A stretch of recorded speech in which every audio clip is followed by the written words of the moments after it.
की जय, संत समाज की जय। जय जय जय गुरुदेव महाराज की जय। आज फिर से महाराज जी का कृपा हुआ और आप लोगों के बीच आने का मौका मिला। श्री सद्गुरु भ्योनो भक्ति योगाश्रम खलवा के शिष्य दुबे जी, मैं अपने सभी श्रेष्ठ गुरु भाई और जो मेरे बाद दीक्षा लिए हैं, मैं सभी लोगों से अनुरोध करता हूं कि आप लोग खलवा धाम को आगे बढ़ाने में मदद करें, इसलिए कि आप लोगों के सहयोग से हमें बल मिलेगा और हम सारे लोग मिलकर के खलवा धाम को पूरे भारत में खलवा धाम का वो जो ध्वजा है ना उसको हम लोग लहराएंगे। ऋषि बाबू आ गए, स्वामी जी की जय हो।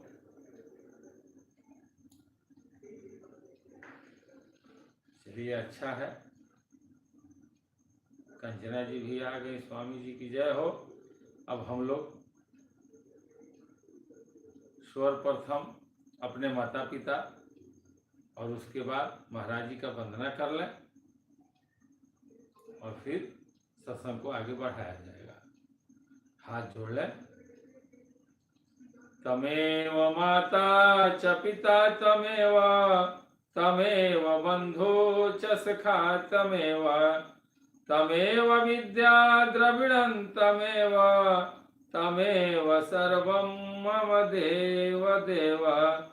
ध्यान मूलम गुरुमूर्ति, पूजा मूलम गुरुपदम, मंत्र मूलम गुरु वाक्यम, मोक्ष मूलम गुरु कृपा।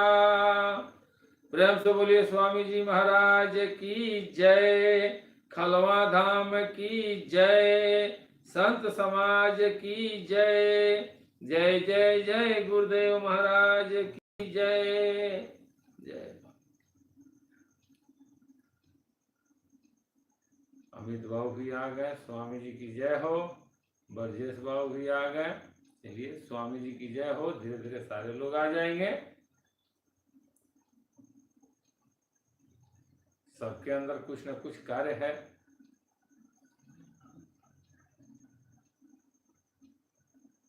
कोई 2 मिनट बाद आते हैं, कोई 2 मिनट पहले आते हैं। आना है।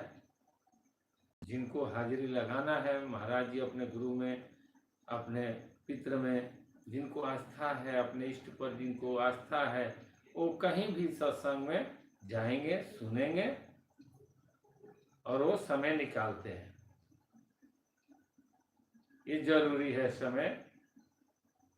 ये रंजना जी भी आ गई, स्वामी जी की जय हो। समय निकालना चाहिए, इसलिए कि ये जो समय है ये हम लोगों के लिए अपना निजी समय है। इसमें कोई आपको दिक्कत नहीं कर सकता है। किसी के लिए आप उस समय किसी कार्य के आप नहीं हैं, आप बस घर में बैठे हैं, आराम से अपने मालिक को याद कर रहे हैं। अगर आपके बच्चे हैं तो आपके पास बैठे हैं, घर में खाना बन रहा है। इस समय कोई घर के सदस्य आपको डिस्टर्ब नहीं करते हैं। परसेंटेज ऐसा मिलेगा। इसलिए समय निकालना हम लोगों का दायित्व है।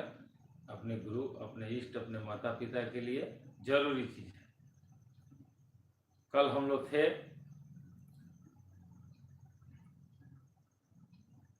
भृगु ऋषि और वरुण जी के शस्त्रार्थ पे, वो ब्रह्म को जानने के लिए वो गए थे। चलिए अच्छा है। और रामायण में हम लोग थे कि जहां गोस्वामी तुलसीदास जी कहे हैं कि तुलसी से तुलसीदास बन गए, यानी वो पदार्थ जैसे उनको मिला ना तो तुलसी से तुलसीदास हो गए। कहीं छुपाए नहीं है, आप लोगों से शुरू से हम कहते आए हैं कि कहीं भी आप जाते हैं, किसी के पास जाते हैं, जहां भी आप 10 लोगों में बैठते रहते हैं, सुनते हैं, वहां जिज्ञासा रखिए कि हमें उस सत्य को जानना है, उस आधार तक पहुंचना है। इसलिए कि संकल्प हम लोग लिए हैं, संघर्ष थोड़ा मुश्किल है, सफलता कोई नहीं रोकेगा। सफलता ये पूरे ब्रह्मांड में घूमती है, जहां वो संघर्ष दिखती है वहीं वो समाहित हो जाती है। इसलिए संघर्ष में लगे रहिए। अभिमन्यु बाबू भी आ गए, स्वामी जी की जय हो। संघर्ष करना जरूरी है। कहते हैं ना कि ये जो दुनिया है, ये जो भी हम लोग देखते हैं ना, एक यह स्वप्न है, हकीकत में ही स्वप्न है, ये गलत नहीं है। सपने में और इसमें कोई फर्क नहीं है। जैसे हम लोग सपने में देखते हैं कि कहीं जा रहे हैं मेला हाट में, क्या हमें लगता है कि हम वहां नहीं हैं, हम सोए हुए हैं कहीं? नहीं लगता है। और उस मेला में भीड़ रहता है और लगता है कि एकदम हकीकत कि हम मेला में ही हैं। और उस मेला में अगर कोई हाथी हमें पकड़ लेती है तो हम भागते हैं, उस समय तक नींद हमारा नहीं टूटता है। लेकिन जैसे ही हाथी पकड़ती है और जब हमें महसूस होता है कि अब ये पकड़ लेगी, वैसे ही हमारा नींद खुल जाता है। अब आप बताइए कि वो जो स्वप्न है उसमें थोड़ा भी इंसान को महसूस होता है कि हम सपने में हैं? नहीं हो सकता है। सेम उसी तरह से जब हमारी अवस्था उस सीमा पर पहुंचती है कि जहां हमें ये लग जाता है कि अब हम नहीं बचेंगे, तो हमें वो परमात्मा याद आते हैं। तब पता चलता है कि हमने क्या खोया और क्या पाया। और वही जो लोग जो संत महात्मा होते हैं वो दर्शाते हैं कि भाई ये जो तुम देख रहे हो ये सारी दुनिया माया है, इसमें रहते हुए उस सपने के जैसे रहो कि जीते जी जब तक तुम्हारी शरीर कार्यरत है तब तक अपने आप को जगा लो। आप लोग देखे होंगे अधिकांश करके होता है कि हम लोग जो कार्य करते हैं ना, अधिकांश सपना उसी में का आता है। जिस पर आपकी आत्मा बल देगी, जो रातों दिन आप करते हैं, उसमें का सपना आपको ज्यादा करके वही सब सपना आएगा। तो जब हम अपने जीवात्मा को उस सत्कर्म में लगाएंगे तो हम सपने में क्या देखेंगे? महाराज जी को देखेंगे, सपने में हम तीर्थ धाम देखेंगे, सपने में हम वो पूजा करते हुए देखेंगे, सत्संग सुनते हुए देखेंगे। और जब उस सपने का मतलब किसी विद्वान से पूछेंगे तो बताएंगे कि इसका मतलब क्या हुआ। ये सत्य है, इसमें कहीं कोई संशय नहीं है। जो लोग अनुभवी होंगे, जो सपने देखते होंगे, उनसे आप पूछिएगा। अधिकांश सपना जिस तरह झूठ नहीं होता है भाई, न तो झूठा होता है और न 100% सही होता है। आपके नित्य क्रिया पर डिपेंड करता है कि आपका सोच क्या है। जिस तरह का आप सोचेंगे वैसे ही सपने में ये प्राकृतिक आपको दिखाएगी कि आप सही रास्ते पर हैं कि गलत रास्ते पर। प्राकृतिक कुछ नहीं करती है, सिर्फ आईना रखी है, दिखा देती है कि आपने जो किया वो सपने में देख लो, आने वाला समय में वो आपके सामने आएगा। आज बहुत दिन पहले की घटना है। हम लोग जा रहे थे मार्केट, हम अकेले जा रहे थे और उस जमाने में BSS साइकिल हमारे पास थी। तो हम सोचे कि चलो पैदल चलते हैं यार। हम पैदल चल दिए और उससे बहुत दिन पहले हम सपना देखे थे, जो असंभव था, वैसा नहीं हो सकता था। उसमें से एक व्यक्ति अभी जिंदा है हमारे गांव में।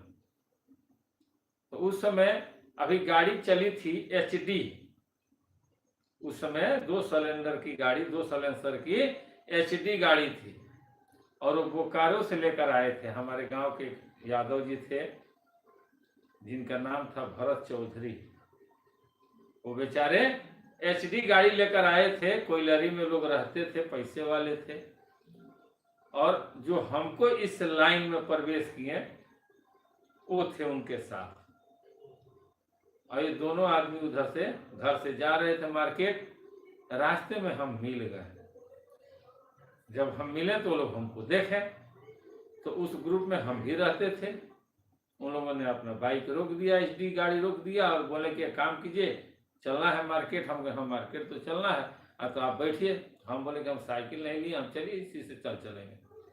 तो बोले कि नहीं बैठिए आप इसी पर, ये लंबी गाड़ी है, 3 आदमी हम लोग आराम से चलेंगे। हम लोग बैठ गए।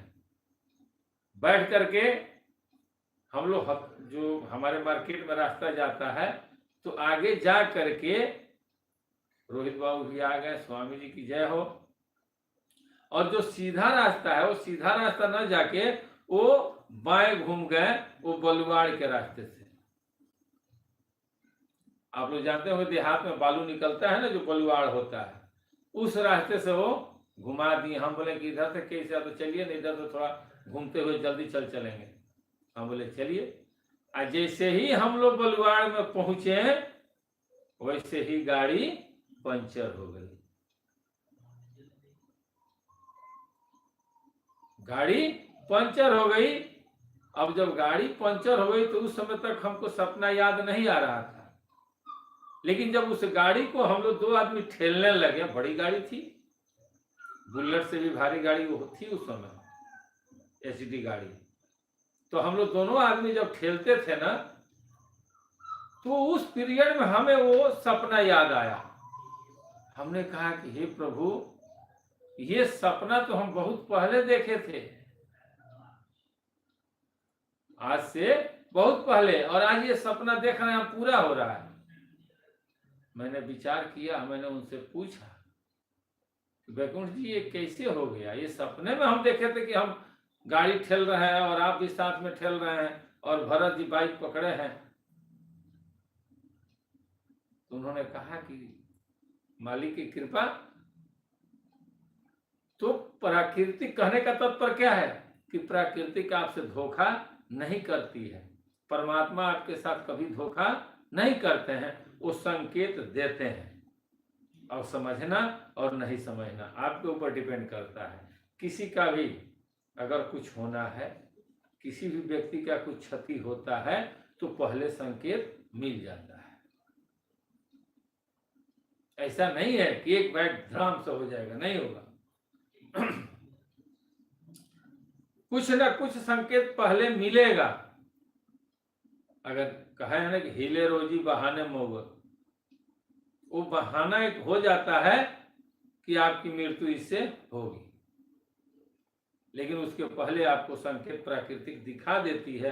अगर आप सपने को नित्य अगर उठेंगे, सपना जो देख रहे हैं उसके बारे में रिसर्च करेंगे, उसके बारे में सोचेंगे कि ये सपना है क्या, और उसको अपने दिमाग पर बैठाएंगे और उसके अनुकूल चलेंगे कि भाई ऐसा न हो, हमने सपना में देखा था, तो कर्म से भाग्य बन सकता है, कर्म से भाग्य बिगड़ सकता है। अगर लिखा है कि आपको नुकसान होगा, आपका पैर टूटेगा, तो ऐसा नहीं है कि आप उसको कर्म से समाप्त कर दें, समाप्त नहीं होगा। फर्क इतना ही होगा कि जो आपका पैर टूटना था, वो पैर न टूट करके आपका एक उंगली, अंगूठे का उंगली या जो भी उंगली हो, वो टूटेगा। तो अगर उंगली टूटा तो कोई ज्यादा महसूस होता है, उसका हम इलाज करा के सही हो जाएंगे। लेकिन अगर हम नहीं कर्म सही किए और पैर ही टूट गया, तो सोचिए कितना हमें क्षति होगा। इसलिए सपना जो भी आप देखते हैं उसके बारे में विचार करें, मंथन करें कि भाई ऐसा कैसे हो सकता है। परमात्मा ने, लोग कहते हैं कि परमात्मा 6 चीज अपने पास रखे हैं। हानि लाभ जीवन मरण जस अपजस विधिहार। ये उन्होंने अपने हाथ में रखा है और बाकी सब दे दिए हैं। बोले हैं कि जाओ मानव जाति के प्राणी, तुमको जो करना है कर लो, तुम आजाद हो। बस इतना याद रखना, इस 6 में से जिसका ज्यादा प्रकोप बढ़ा, स्वयं मैं वैसा ही तुम्हारे साथ कर दूंगा, मेरा दोष मत देना। और वही वो करते हैं। कर्म प्रधान है, कर्म करते रहिए, सत्कर्म करते रहिए। दोनों जगह आपको कर्म करना है, एक संसार में भी करना है और एक अपने लिए, अपने निज के लिए करना है। उस परमात्मा के पास जाने के समय हम लोग उस कर्म को लेकर के जाते हैं। और जो लोग कहते हैं ना कि सब किया दिया यहीं रह जाएगा, कैसे जाएगा? वो जाता है। जैसे फूल से सुगंध हवा के माध्यम से चला जाता है ना, उसी तरह से जीवात्मा के साथ ये जो कर्म है ये जाता है भाई।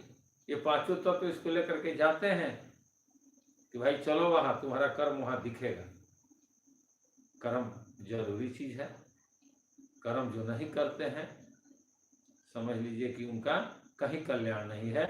कर्म करना चाहिए, और वो भी कौन सा कर्म? सत्कर्म।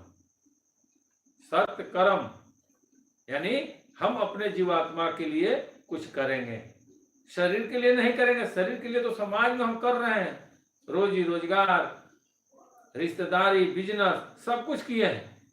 इसके लिए हमारा शरीर पूर्ण है। लेकिन जो इस शरीर के अंदर मुनि बैठे हैं उनके लिए हम क्या कर रहे हैं? उनके लिए तो कुछ करना पड़ेगा।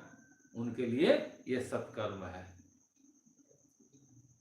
बहुत लोगों को दिमाग में कल बैठ गया होगा कि गोस्वामी तुलसीदास जी ने साफ लिखा है कि जैसे ही वो पदार्थ मिला, मनचाहा पदार्थ देने वाला और कल्याण का निवास, मुक्ति का घर है, जिसको स्मरण करने से तुलसीदास बन गए। आखिर उन्होंने क्या सके थे? पदार्थ क्या होता है? पदार्थ एक वस्तु है जिसको तत्व जो दर्शी होते हैं, जो सद्गुरु होते हैं, वो जानते हैं। जिसको कृष्ण भी गीता में बोले हैं कि जो मुझे निजी तत्व से जानता है, जो मुझे निज तत्व से जानता है, सदैव मेरे अंदर आता है। वो पदार्थ ऐसे नहीं उत्पन्न होता है, उसके लिए सागर का मंथन हुआ था। गुरु कराते हैं, वो सागर दिखाया गया है कि वो सागर जो है, जहां मंथन हुआ था ना उस युग में, तो कलयुग में भी वो सागर है। फर्क इतना ही है, उसका प्रारूप अलग अलग है। बासुकीनाग जो आज आप लोग देखते हैं ना, बासुकीनाथ में बासुकीनाग हैं, उनको रस्सी बनाया गया था। आज भी बासुकीनाग नाग को ही रस्सी बनाया जाता है। वो सदगुरु बताते हैं। वो सब कुछ दिखाई देगा। मंथन जब होगा ना तो 14 रत्न निकलता है, और वो 14 रत्न इसमें से निकलेगा। ये सागर रूपी शरीर है, इसका मंथन करने के लिए वहां दर्शाया गया है। वो एक समाज का प्रतिबिंब है कि हाँ भाई ये देख लो, तुम संसार में देवी देवता लोगों ने किया, ये सृष्टि चल रही है। तुम अपने अंदर इसको अगर करते हो तो तुम्हारे अंदर जो जीवात्मा है, जो हरि है ना, उनको चीज मिलेगा। कौन कराएंगे? जैसे विष्णु भगवान ने मंथन करवाया था ना, उसी तरह से सदगुरु कलयुग में सदगुरु करवाते हैं। इसीलिए तो लिखा है कि सदगुरु वैद वचन विश्वास। सदगुरु जो कहते हैं उनके वचनों पर आप कार्यरत रहिए। वो जो बोल रहे हैं उसका मंथन कीजिए, उस पर चलिए, देखिए आपके शरीर में कोई रोग नहीं होगा। नहीं होगा भाई कोई रोग। और जिनको रोग होता है ना, आज भी खलवा धाम एक ऐसा धाम है कि आप जाइए, वहां बैठिए, हाजिरी लगाइए, आपका सारा कल्याण हो जाएगा। कोई बड़ा चीज नहीं है, वो आपके कर्मों का फल है। अगर कुछ हुआ है तो कर्मों का फल है, लेकिन जैसे ही आप जुड़ेंगे ना संत के शरण में, तो आपका पीछे का कर्म कम होना स्टार्ट हो जाएगा और आपका सत्कर्म बढ़ना स्टार्ट हो जाएगा, सब शांत हो जाएगा। शुगर, हार्ट, जो भी बीमारी है, आंख की रोशनी, कान की आवाज, ये पैर, ये कहीं से कोई दिक्कत नहीं करेगा, सदैव लहराते रहिएगा। इतनी पावर होती है सदगुरु में। ऐसा नहीं है, हाँ, समाज को दिखाने के लिए वो भी लोग अपने आप को थोड़ा इधर उधर करते हैं कि भाई लोग ये ना समझ ले कि हम भगवाने हैं। वो छोड़ी करते हैं और उसी को कुछ लोग कह देते हैं कि आप देखे नहीं, वो महात्मा थे, उनका भी यही हाल हुआ। ठीक है, लेकिन उनके गहराई में तो आप जाकर देखिए। अब कोई कह दे कि भगवान रामचंद्र जी जब समाधि लिए, क्यों लिए? अरे ठीक है, जब उनके गहराई में आप जाएंगे तब ना पता चलेगा। तो गहराई में जाएंगे नहीं, इधर से सुनेंगे, इधर से निकालेंगे, कोई शब्द मिलेगा उसके लेकर 10 लोगों में बीच में खड़े हो जाएंगे, तो सामने वाला तो यही कहेगा ना कि आपने कहीं सुन लिया। उसके आधार तक आप पहुंचिए, इसी में कल्याण है। हानि लाभ जीवन मरण जस सब जस विधिहा, ये गलत नहीं है। इसको कर्म से हम, जैसा हमारा इच्छी चीज परमात्मा के हाथ में है, हम वैसे ही कर्म करके उसमें समाहित हो जाते हैं।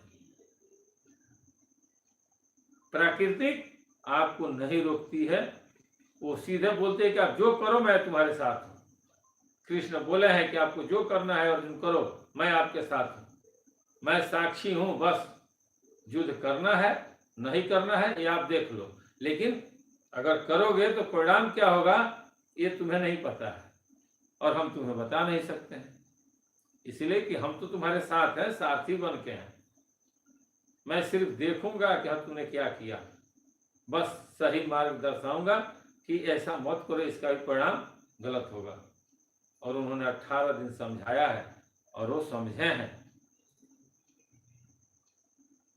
इसी तरह से ये जो रामायण में चौपाई है ना कि तुलसी भरोसे राम के निर्भय होके सोए, होनी तो अनहोनी नहीं होनी हो सो होए।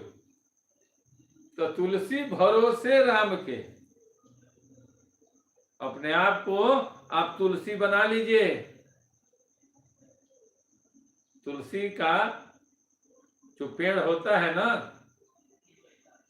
तो तुलसी के पेड़ में जो मंजरी होता है, मंजरी, वो राम को बहुत प्रिय होता है।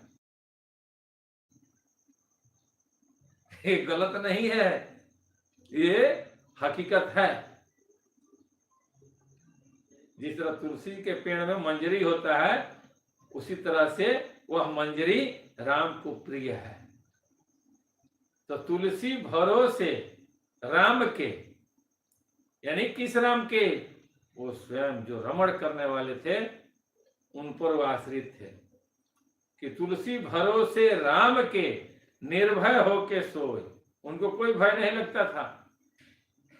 क्यों नहीं लगता था?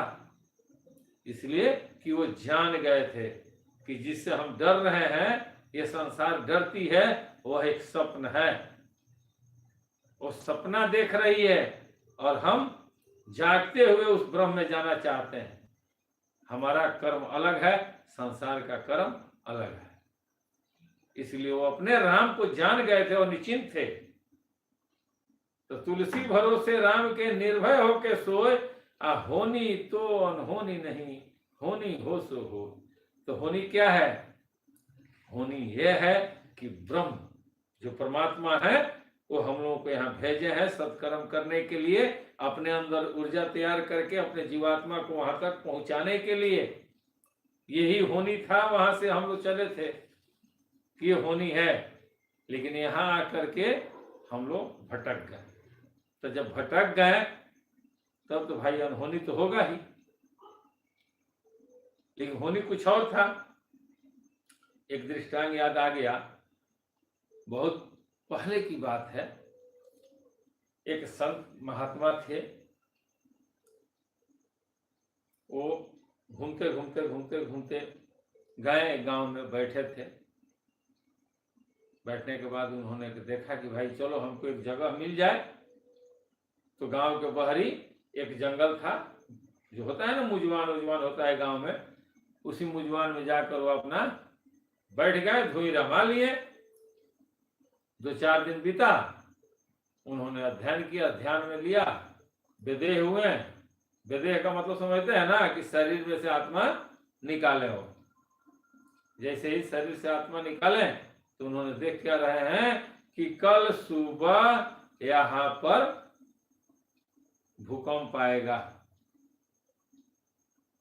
रात में मैंने कल रात्रि में भूकंप आएगा, सारे लोग मर जाएंगे। बेचारे सुबह गए, बोले कि भैया एक काम करो, आप लोग गांव छोड़ के आप फील्ड में जाकर के सोना आज रात में, इसलिए कि धरती आज डोलेगी, हो सकता है कि कोई ना बचे। तो जो लोग आस्तिक थे, जिनको भगवान पर भरोसा था, उन लोगों ने कहा कि चलो भाई महात्मा है, कह रहे हैं, मान लेने में क्या बुराई है।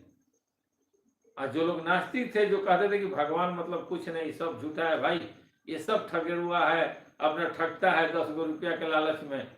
जबकि वो जो कहता है ना, वो आज तक किसी को 10 रुपया नहीं देता है भाई, वो लेने वालों के लाइन में है। और जो देने वाले हैं ना, वो दे देते हैं और कहते भी नहीं है, और कहते भी हैं तो ऐसे लोगों के बीच में कहते हैं कि जिसका प्रभाव पड़े, इसलिए कि उन्होंने दे दिया। तो लोगों ने सोचा कि चलो महात्मा है, कह रहे हैं, क्या दिक्कत है, एक रात की तो बात है। कुछ लोग फील्ड में चले गए, महात्मा अपना आ गए कुटी में। रात्रि में आई भूकंप, मकान ढहने लगा। सुबह हुआ, हल्ला हो गया कि भाई रात के भूकंप वास्तव में आया था, बाबा के पास चलो। बाबा के पास गया, लोग देख रहा है कि भाई बाबा तो बैठे हैं। बाबा ने पूछा क्या हुआ। लोगों ने कहा कि महाराज जी आप तो सत्य कहे थे, गांव में बहुत से लोग मर गए भूकंप में। बोले कि चलो, जिसने मान लिया वो बचा है, और जो नहीं माना वो गया, कोई बात नहीं है। तब तक ले 2-4 लोग गांव में से आ रहे हैं, और उन लोगों के साथ एक छोटा सा बच्चा है, यानी 12-14 साल का बच्चा था। उन लोगों ने आया और बोला कि महाराज जी, इसके माँ बाप सब मर गए, और यही एक छोटा सा बच्चा है अपने खानदान में, इसको कौन देखेगा, कौन रखेगा। एक काम कीजिए, आप इसको चेला बना लीजिए। महाराज जी ने कहा कि नहीं नहीं, ये हम नहीं कर सकते हैं। कारण जानते हैं क्या था? वो जो महाराज जी थे ना, उनका पूरा परिवार बाढ़ में दह गया था। वो तन्हा अकेले बचे थे, और उन्होंने कहा कि मैं, जब मेरा जो दुनिया उजाड़ दिया, मैं उसको जानना चाहता हूं कि कौन था जिसने मेरी दुनिया उजाड़ दी। और उस साधु बन गए और लगे तपस्या करने। तपस्या करते करते करते करते उनके अंदर इतना ऊर्जा आया कि उन्होंने देख लिया कि नहीं, ये संसार में किसी का कोई नहीं है जिसके लिए मैं हाय हाय करता था। वो सारे लोगों को जाना था, उनको समझ में आ गया, और वो साधु बन के निकल गए। तो उन्होंने कहा कि नहीं, इस बच्चे को हम साधु नहीं बनाएंगे, नहीं चाहिए हमको, ले जाओ इसको। लोगों ने बच्चों से कहा धीरे से कि जाकर महाराज जी के पैरवा छान ले, और छोड़िए मत, जल महाराज जी चलो ना बना। वो लड़का गया हाथ जोड़े हुए, ऐसे गया पास में, और जाकर के दोनों हाथ से उनका पैर पकड़ लिया और रोने लगा। महाराज जी कोशिश किए कि छोड़ो। लोगों ने कहा कि अरे गुरुदेव क्षमा कर दीजिए, बच्चा है, इसके माँ बाप कोई नहीं है, सब लोग मर गए हैं, आप इसको अपना शिष्य बना कर रखिए, आपका सेवा करेगा।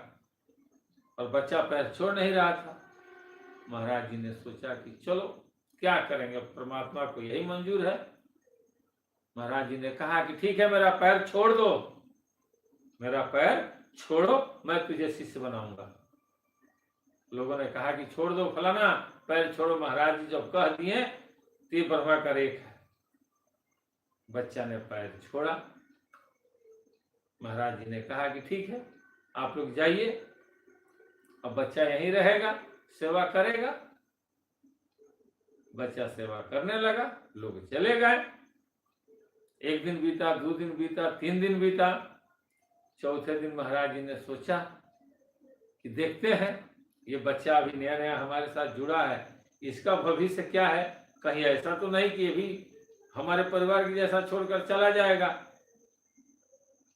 तो उन्होंने अपना जब ध्यान में गए तो जानते हैं क्या देख रहे हैं? वो देख रहे हैं कि आज से तीसरा दिन यह बच्चा मृत्यु को प्राप्त हो जाएगा। सोच लीजिए, वो जो महात्मा थे उन्होंने देखा कि आज से तीसरा दिन ये जो बच्चा है मृत्यु को प्राप्त हो जाएगा। और जैसे ही ध्यान उनका टूटा तो सोच लीजिए कितना उनके अंदर क्रोध आया होगा उस परमात्मा पर। और वो पुजारी किनके थे? महादेव के। वो स्वयं शंकर भगवान को मानते थे। उन्होंने आवाहन करने लगे, साक्षात शंकर भगवान प्रकट हुए वहां। इसलिए कि इनके पास तो कोई ऑप्शन था नहीं। ये सोच लिए थे कि मृत्यु को हम भी प्राप्त हो जाएंगे, लेकिन अगर हमारी भक्ति में शक्ति होगी तो महादेव आपको आना है। और वो लगे ध्यान देने, भजन करने लगे, योग करने लगे। महादेव वहां स्वयं प्रकट हुए। उन्होंने कहा कि बोलो ऋषि, क्या बात है, आप इतना व्यग्र से, आप इतना हठ क्यों कर रहे हैं, क्या रीजन है?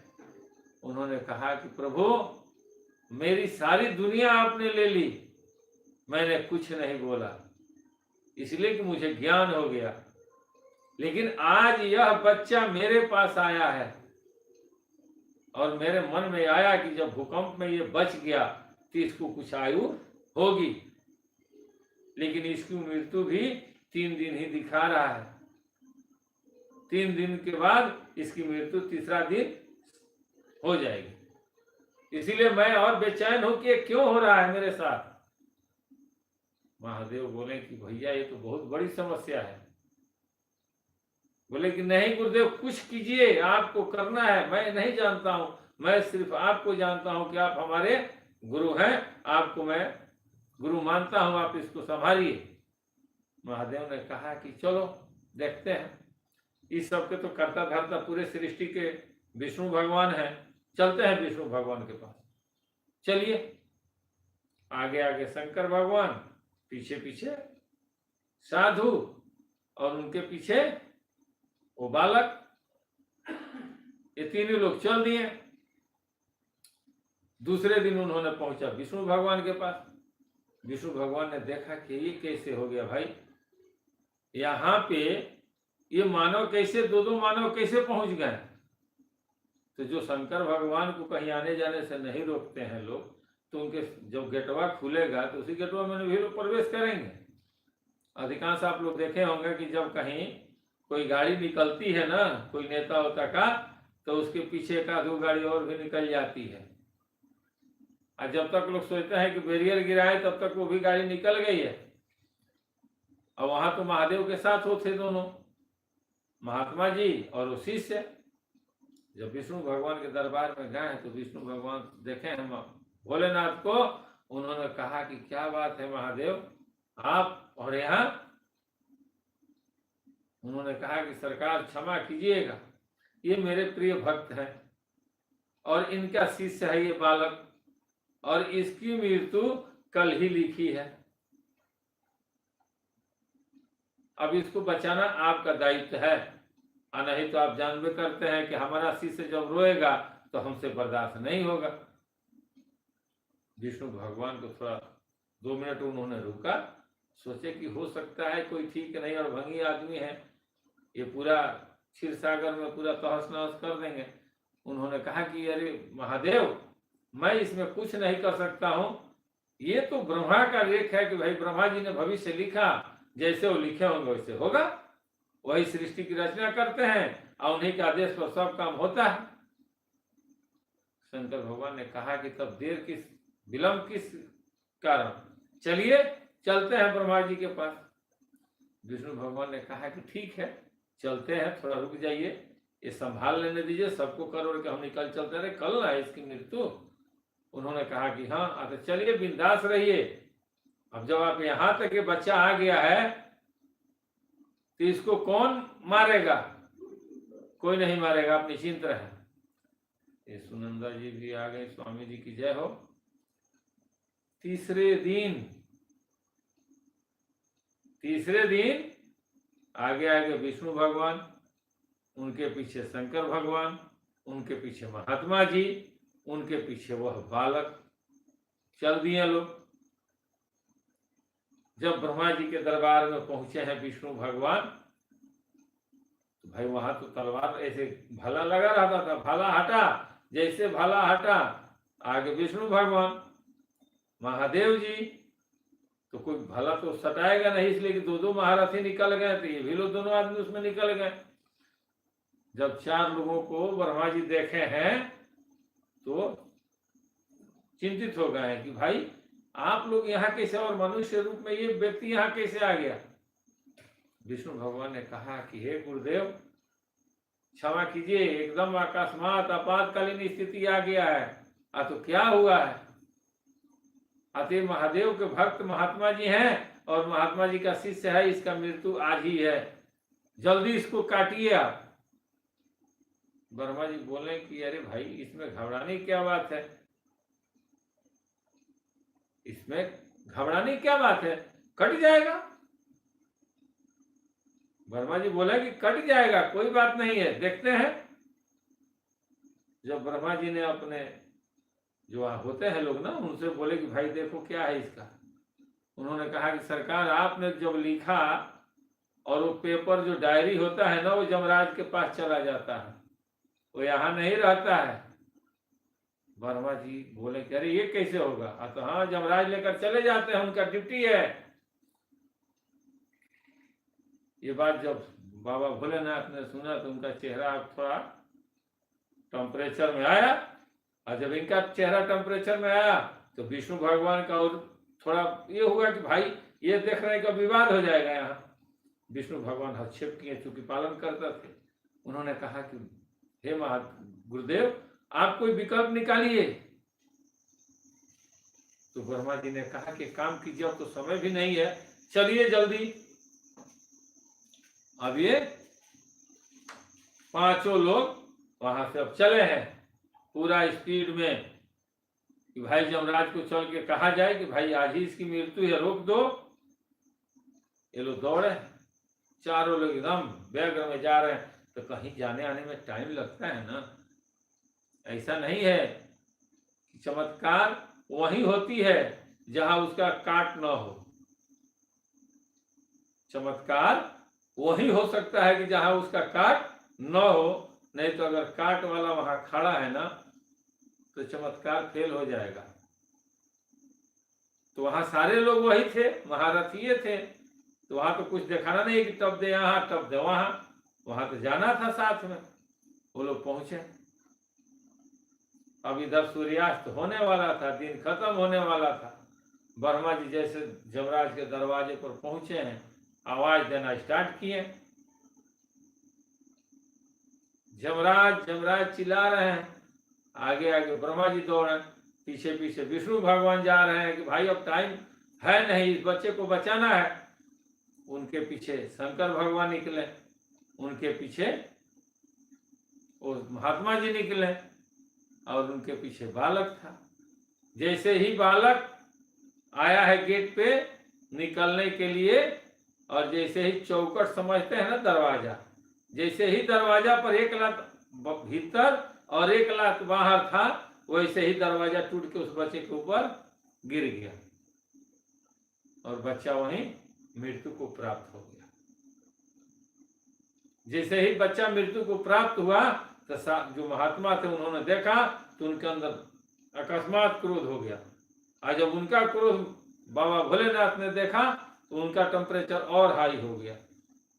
और जब बाबा भोलेनाथ जब अपना उठाए हैं ना तो विष्णु भगवान हाथ जोड़ लिए हैं। और जब विष्णु भगवान को हाथ जोड़ते हुए ब्रह्मा जी देखे हैं तो ब्रह्मा जी का 7वें आसमान पर परा हो गया। किस पर? जमराज पर। और जमराज उधर सब हाथ जोड़े हुए अब बही खाता लेकर के हाथ में आ रहे हैं कि सरकार क्षमा, सरकार क्षमा, प्रभु क्षमा कीजिएगा, प्रभु क्षमा कीजिएगा। ब्रह्मा जी बोले कि तुम ये क्या कर दिया? आज इतने मृत्युलोक से लोग यहाँ चल करके आ गए और जिसके लिए हम लोग ब्रह्मा विष्णु महेश सब लोग आ गए और तूने उस बच्चे को मार दिया। यमराज हाथ जोड़े कांप रहे हैं, खड़े बोला प्रभु क्षमा कीजिए, हमने इस बच्चे को क्यों मारेंगे? हम क्यों मारेंगे? हमने नहीं मारा। उन्होंने कहा तो कौन मारा? अब सारे लोग वहां खड़े हैं। उन्होंने रजिस्टर उठाया और बोला कि सरकार ये रजिस्टर आप देख लीजिए, इसमें आपने लिखा है कि यह बच्चा इतना तेजस्वी है कि इस बच्चे की मृत्यु वहां होगी जहां ब्रह्मा विष्णु महेश और तपस्वी एक महात्मा रहेंगे और वो भी जमराज के दरवाजे पर होगी। तो सरकार ये तो आप ही लिखे हैं, इसमें हम क्या कर सकते हैं आप बताइए। तुरंत ब्रह्मा जी ने वो रजिस्टर लिया, देख रहे हैं कि यही लिखा हुआ है। विष्णु को दिए, विष्णु भगवान ने उसको देखा, उन्होंने कहा कि ये तो नियति है, विधि का विधान है। तुरंत शंकर भगवान के हाथ में गया, उस महात्मा जी के हाथ में गया। जैसे जैसे हाथ में जाते गया वैसे वैसे सबका ब्लड प्रेशर लो होते गया, यानी उन क्रोध शांत होते गया। अब आप बताइए कि जो इंसान मनुष्य रूप में वहां तक पहुंच गया, तो लोग कहते हैं ना कि जो नियति में है, जो होना है वो होगा, लेकिन कब? कि जब आपका कुछ कर्म वैसा रहेगा तब। कर्म प्रधान है। ब्रह्मा का रेख जो है ना सही है। हम लोग सत्संग कर रहे हैं, हम लोग मालिक को याद कर रहे हैं, ऐसा नहीं है कि इसमें सारे लोग बचपन से ही याद कर रहे हैं, ऐसा नहीं है। बहुत लोग बहुत पाप किए होंगे फिर भी संत लाइन में आ गए। बहुत लोग नशेड़ी होंगे जो सब कुछ छोड़ के इस लाइन में प्रवेश कर गए। क्यों? इसलिए कि वो विधि का विधान है, वो लिखा है। वृथा न जाए देव ऋषि वाणी। जो महादेव जो ब्रह्मा का लेख है ना, उसको काटा नहीं जा सकता है, उसमें थोड़ा परिवर्तन किया जा सकता है कर्म द्वारा। इसीलिए कहा गया है कि प्रेम से बोलिए स्वामी जी महाराज की जय। तो वो जो मंथन होगा ना सागर का, उसमें से 14 रत्न निकलेगा। आए हकीकत होता है, कोई बताएगा नहीं। आप किसी से पूछ लीजिए, आप जिस गुरु के शिष्य हैं, आपका दायित्व तो बनता है पूछना। अगर नहीं पूछते हैं तो आपकी ये कमी है। आप अपने से जो बड़े हैं उनसे आप तर्क कर सकते हैं कि सागर में मंथन हुआ था तो 14 रत्न निकला था, और आज कलयुग में कौन सा सागर का मंथन होता है, ये पूछना आपका काम है। पूछिए तो आपको ज्ञान मिलेगा। अगर नहीं कोई बताता है तो 2 4 10 जगह पूछिए, कोई ना कोई बताएगा। अगर कहीं नहीं पता चलता है तो अपना स्टॉक खलवा है, आइएगा, खलवा में मिलेगा। थोड़ा टाइम लगेगा लेकिन मिलेगा। महाराज जी की कृपा बहुत बड़ी है। वो स्वयं बोलते थे कि हो एगो सागरवा में मंथन भई रहे तो 14 रत्न निकल रहे, तो युग दूसर है, वो सतयुग रहे, ये कल युगवा में कहाँ बहो। तो जब उस सागर का मंथन आप करेंगे, ये सागर है शरीर रूपी सागर, ऐसी चीज को जो गोस्वामी जी पदार्थ लिखे हैं ना, कि वो पदार्थ जब मिला तो तुलसी से तुलसीदास बन गए, इसी चीज को कबीर साहब लिखे हैं। कबीर साहब का भी एक दोहा है, सुमिरन ऐसा कीजिए दूजा लखे न कोई, आवोठ न फरकत देखिए प्रेम रखिए गोय, माला जपू न कर जपू जिभुआ कहे न राम, आ सुमिरन मेरा हरि करे मैं करूं विश्राम। हरि सुमिरन करते हैं, सुमिरन मेरा यानी मेरी जीवात्मा जो है वो कह रही है कि मेरा सुमिरन वो हरि करते हैं। वो कौन से हरि हैं? रामायण में गोस्वामी तुलसीदास बोल रहे हैं कि वो पदार्थ, ये मिलाइए दोनों आदमी का बाड़ी, कि जब उस पोजीशन पर आप पहुंच जाएंगे तो आपके पास शब्द नहीं मिलेगा, सिर्फ आप स्वरूप में बात करेंगे। अभी हम लोग ये करते हैं, बातचीत होता है, सब कुछ होता है, लेकिन जब कर्म में प्रवेश करेंगे ना तो वहां शब्द नहीं है, वहां स्वरूप का साक्षात्कार होगा, वहां करना पड़ेगा, वहां बातें नहीं चलेगी, वहां होगा कि ऐसे करो। खेत में चले जाएंगे हल लेकर तो वहां हल चलाना पड़ेगा, थोड़ा मेहनत पड़ता है लेकिन सब होगा। समय के साथ मालिक सब कुछ कराएंगे। खलवा धाम के महाराज जी जो हम लोगों के श्री सदगुरु भेवना भक्ति योगाश्रम के जो हम लोग के गुरुदेव थे, वो सब कराते थे। और जो लोगों को शक होगा ना कि नहीं ये कैसे हो सकता है, तो उनसे बैठ करके खाली चर्चा कीजिए ना, खाली पूछते जाइए, महाराज जी के बारे में चर्चा स्टार्ट कर दीजिए। महाराज जी कौन थे? धीरे धीरे जब बतियाना स्टार्ट करेंगे ना, तो अगर उनसे महाराज जी कराए होंगे तो लाइन पर आ जाएंगे, और नहीं तो सिर्फ उपदेश लिए होंगे और चल दिए होंगे, भजन भक्ति नहीं करते होंगे तो लड़ जाएंगे, वो बोल देंगे ये कैसे होगा। इसलिए जानने का प्रयास कीजिए, जान जाइएगा तो महाराज जी के बारे में आप जान जाइएगा कि महाराज जी क्या थे, वो कौन से संत थे, वो सदगुरु थे कि सतगुरु थे, ये जान जाएंगे आप। वहां जो नामकरण है, जो आश्रम का नाम है वो क्या है, जो समाधि स्थल बना है, वहां पे जो प्रतिबिंब लगा है चारों तरफ वो क्या है, महाराज जी जहां बैठते थे वहां क्यों ऐसे ही बनाया गया है, किसने बनवाया है, वो महाराज जी के समय का बना हुआ है। ऊपर कोठरी में जो चीज बना है ना, कैसे पलंग रखाया है, कैसे सोफा रखाया है, क्या हुआ है, सब कुछ वहां है। वहां किसी चीज की कमी महाराज जी नहीं करते थे कि योग में कहीं कोई कमी महसूस हो, वो कराते थे। वो जानते थे कि जो मेरा शिष्य होगा, जो मेरा नाम रोशन करेगा, उसको बताते थे। बहुत लोग हैं, बहुत लोगों को लोग जानते भी हैं, बहुत लोगों को लोग नहीं भी जानते हैं। इसलिए गुरु के शरण में रहना जरूरी है, उस हरि को जानना जरूरी है, उस पदार्थ को जानना जरूरी है। महादेव भी बोले हैं कि उमा कहूं मैं अनुभव अपना, असत हरि भजन जगत सब सपना। कहां कहां कहा जाएगा, चारों तरफ दर्शाया गया है, लेकिन उस पर ध्यान नहीं जाता है लोगों का, इसलिए कि वो मेन पॉइंट है उसको साइड कर दिया गया है, कहीं कहीं कहा गया है, और जो मेन पॉइंट नहीं है उसी को समाज अच्छा मानता है, उसी में उलझा हुआ रहता है।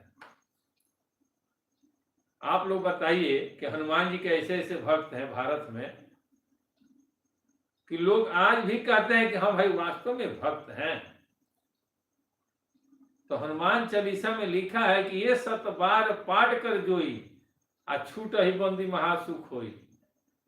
इसका मतलब क्या है? इसका मतलब है कि हनुमान जी का पाठ अगर 100 बार कोई कर देगा तो उसका सारा दुख दरिद्र दूर हो जाएगा। तो जिसने हनुमान जी को साक्षात देखा है और हनुमान जी को माना है और हनुमान जी से सीधा डायरेक्ट संपर्क है, उसको धन की आवश्यकता की क्या जरूरत है। उसके यहाँ तो कुबेर बैठे हैं, वो तो कहेगा कि आओ ले जाओ, इस दुनिया से गरीबी हटाओ, रातों दिन सब लोग भजन कीर्तन करो, भोजन फ्री मिलेगा। इसलिए कि कुबेर का खजाना मेरे पास है। हनुमान जी अगर किसी का तबीयत भी खराब होता है तो सुसेन वैद्य को उठाकर लेकर जाएंगे, कौन बताएगा? यह कोई सदगुरु ही बताएंगे, जो संत ही बता सकते हैं। ऐसे चमत्कार कुछ भी हो जाए वो थोड़ा देर के लिए होता है, वहां चमत्कार काम नहीं करता है जहां सदगुरु की स्थान होती है, नहीं हो सकता है। इसलिए आप लोग देखे होंगे कि एक छोटा सा मदारी वाला, देहात में आप लोग देखे हैं, शहरों में दिखाया जाता है, या अभी भी आप लोग कहीं कहीं जादूगर का सीन लगता है तो वहां पर वो बोल देता है, जब कोई ऐसा महात्मा पहुंच जाते हैं ना तो उनको थोड़ा लगता है कि रुको आज इसका ट्राई लेते हैं, तो कहने लगता है कि हाथ जोड़कर निवेदन है कि आप लोग जो भी अगर कुछ जानते हो तो थोड़ा देर के लिए आप लोग छोड़ दीजिए, क्योंकि हमारा पेट का सवाल है, वो कहता है। तो जब आप झुक ही जाएंगे तो आपको कोई मारेगा उस पर से? नहीं मारेगा। इसलिए संत महात्मा दयालु होते हैं। हाँ, कोई चैलेंज देकर कह दे महाराज जी कह हो जितना तंत्र मंत्र बा खाली ये नमुआ के ले लो, अतनी कहो उनका से कि मारा मंत्र देखा जाता है मंत्र, बस पीठ पर चाकू मत मारो, पीठ पर वार मत करो, सामने आओ बैठो, मार के देखावा हो जौन महामंत्र है, जौन बड़का मंत्र बा, जौन स्वयं महादेव जाना चीज से अमर बनी, वही पर कोनो मंत्र काम करी हो। हमने कहा ना सरकार नहीं करता है, बशर्ते आप उसको जानेंगे और जो करेंगे तब ना। अब मान लीजिए जानते हैं करते नहीं हैं, कैसे होगा? कोई भी आएगा तो आपको हटना पड़ेगा। कोई भी रोग आपको हो सकता है अगर उस नाम का स्मरण नहीं करते हैं और सिर्फ शिष्य बन गए हैं कि हम शिष्य हैं, तो ऐसा नहीं है कि आप खाली शिष्य बन गए, कान फुकवा लिए हैं तो आप समझ जाए कि नहीं हम सारे रोगों से निवृत्त हो जाएंगे, असंभव है। अगर अपने इस अस्थूल को बरकरार रखना है, अपने जीवात्मा को जागरूक करना है, अपने पूरे परिवार को खुशहाल देखना है, तो भैया भजन करना पड़ेगा, भजन करना पड़ेगा और मन में से द्वेष निकालना पड़ेगा।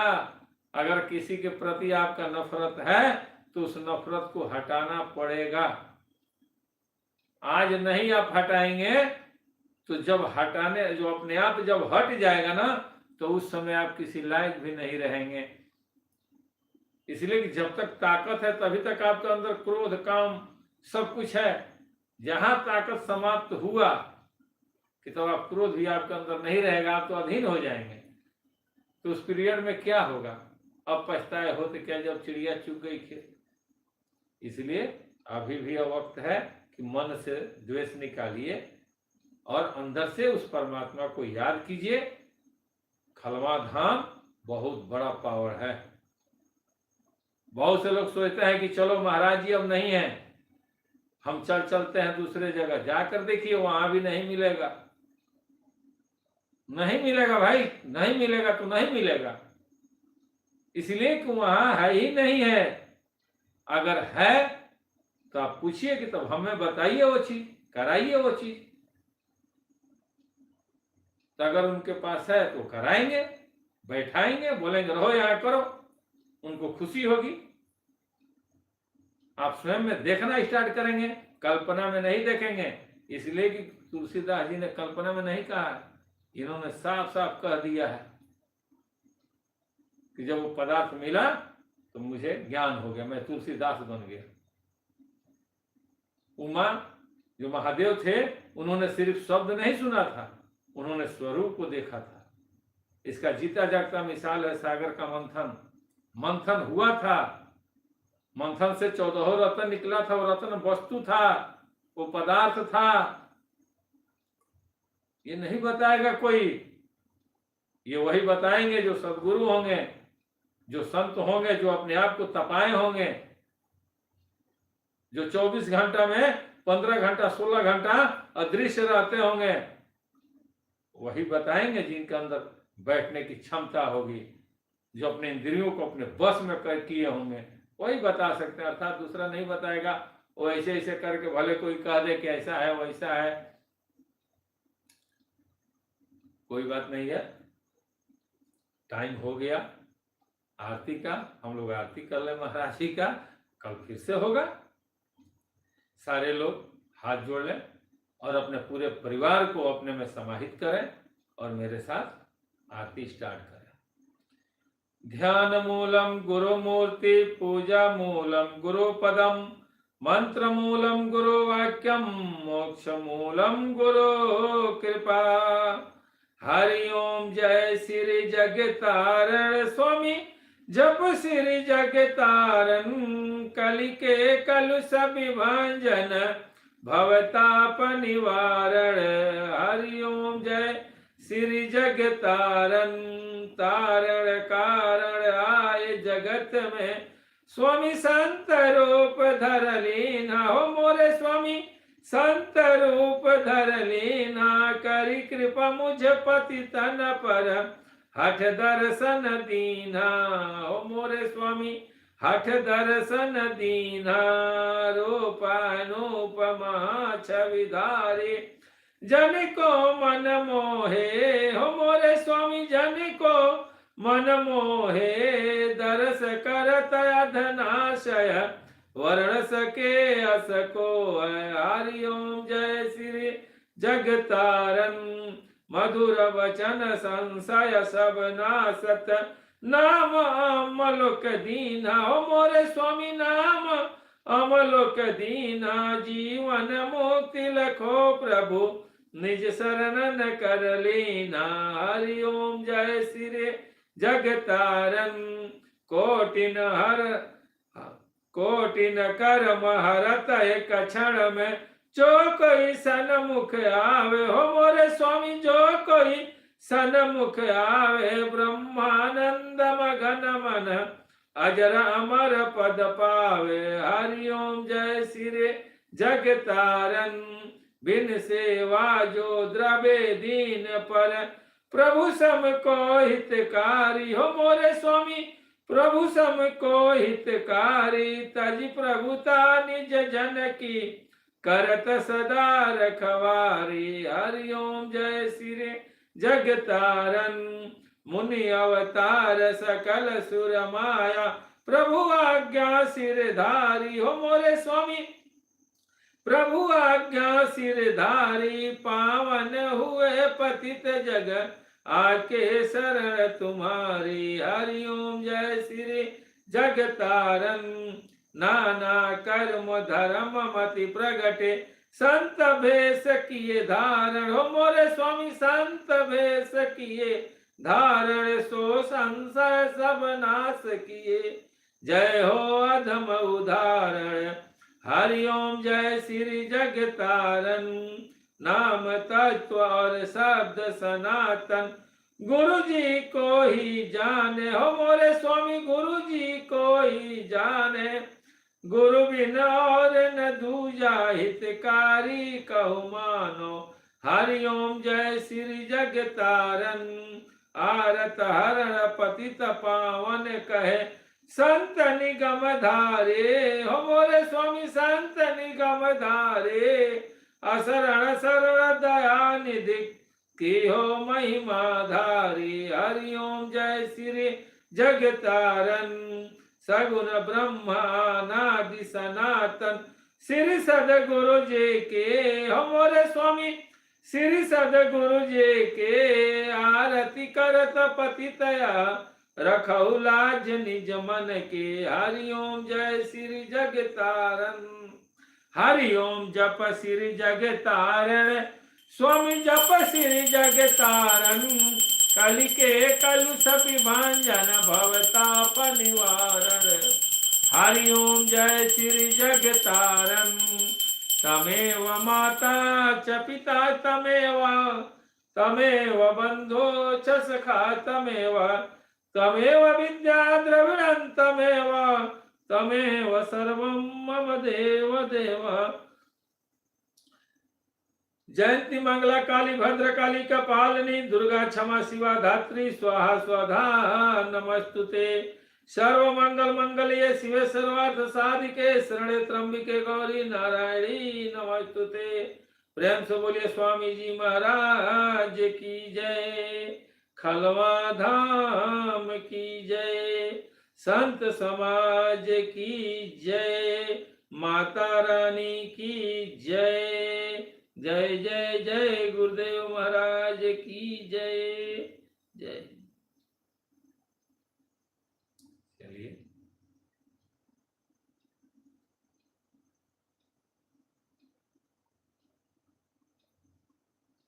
लगे रहिए, मालिक की कृपा। आज की मुलाकात बस इतनी, चाहे कल आप कर लीजिएगा बात जितनी। जय खलवा धाम।